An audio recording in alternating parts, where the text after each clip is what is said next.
Another one of the foundational questions that we are going to explore at the Heretic School is good versus evil. Do you believe in good and evil? And of course, even asking that question, I realize this is a binary question. This is binary thinking. And I think that's why I'm starting there, is because it's such a predominant, common belief that is carried across religion and politics and culture in so many ways that it manifests in how we think about ourselves and others in the world, and how do we compare, which to me, again, a lot of this will come back to domination systems and in really many ways, what is the language of violence. And in the book Nonviolent Communication, written by Marshall Rosenberg, he talks about this. He talks about what domination systems are. Leanne Eisler as well has a book, or many books, that she talks about domination systems. The Power of Partnership is her book. And they go in detail about what makes a domination system. And I think there's language, there are stories, there are narratives, and there's ways that we relate to each other. And a lot of that is built around judgment, evaluation, comparison, and really what is competition. Foundational, of course, in the capitalist system. But if we can step outside of this binary conversation and start to deconstruct and look at what is good and evil, is this something that is more nuanced than it is binary? Is this something that is more nuanced than it is held in with different people? Or can a person be both good and evil in the way that you define it? And I think how we define evil is important. I was just reading an article and a study done on serial killers and looking at their childhoods and the different abuse that they were subjected to.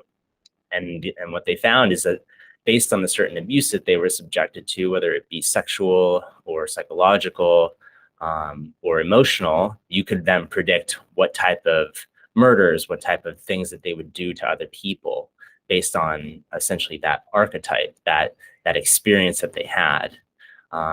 And that to me is supporting evidence for what I believe, which is, in many ways, violence begets violence, trauma begets trauma.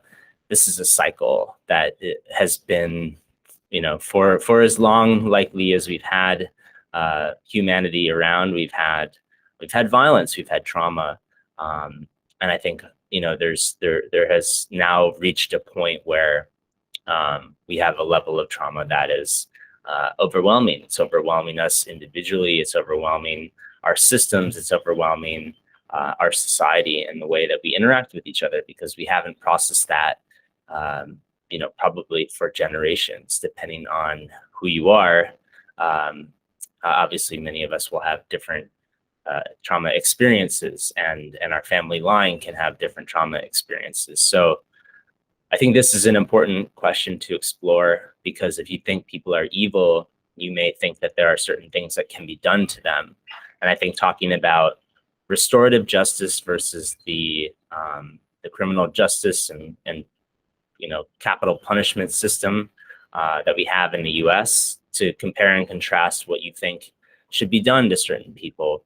What about people that harm children, people that molest children? There are certain lines that you draw in what you think is evil versus something that should just be punished in a certain way, which actually brings me back to Nonviolent Communication and Marshall Rosenberg's book. He talks a lot about the system that we live in is reward and punishment, and that governs the domination system.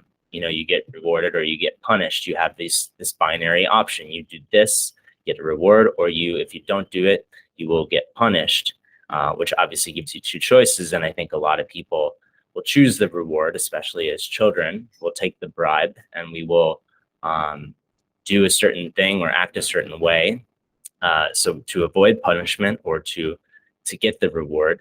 But that is not our authentic self. That does not meet our own needs. That is not who we actually are in whatever circumstance that we may disagree with what's being done or what we have to do. We may not want to do it, but we develop that behavior early on within the domination system, which again doesn't have to be physically or obviously violent. These things like rewards and punishment are just the way that we govern our domination systems, which leads to, in my belief, a disconnection from the authentic self, which is a form of psychological trauma in itself. And I think that the traumas that we see within domination systems are structural, like these ones that may not be obvious when we're taking a reward to avoid punishment, and we're stepping away from who we actually are. These are minor. These may appear to be minor traumas for us, but when they accumulate over time, then we start to become separated from our wants and needs. We become separated from our feelings. And to me, that is actually, again, where we are. And that explains a lot about where we are when we can't hold space for others because we haven't been able to feel our feelings ourselves. And we have now developed, and we have a large queue of feelings from the past that need to be released. And I think that's a lot of the work that I've been working on, a lot of the work that I talk about in another podcast.